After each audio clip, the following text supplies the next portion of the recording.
บอกว่าเอกสารอนุญาตออกนอกพื้นที่กรณีแบบนี้ครับ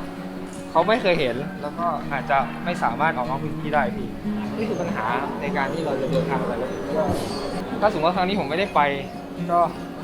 อาจจะต้องนั่งรถทัวร์ไปอะไรอย่างนี้ไปวันนี้ครับ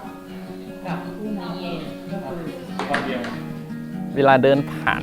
ทางถนนหลักอะไรแบบเนี้ยเวลาได้ยินเสียงรถครับพ่อแม่หรือผมเนี่ยจะพากันวิ่ง วิ่งหลบเข้าข้างทางอย่างเงี้ยครับเพื่อให้รถมันผ่านไปก่อน ทุกครั้งที่ผ่านด่านเนี่ยผมแม่งใจเต้นตลอดเลยตุ๊บตุ๊บตุ๊บตุ๊บขอใบอนุญาตเดินทางหรือยังถ้าไปไหนผมพยายามใส่ชุดนักเรียน เพราะว่ามันจะโดนถามน้อยสุดละ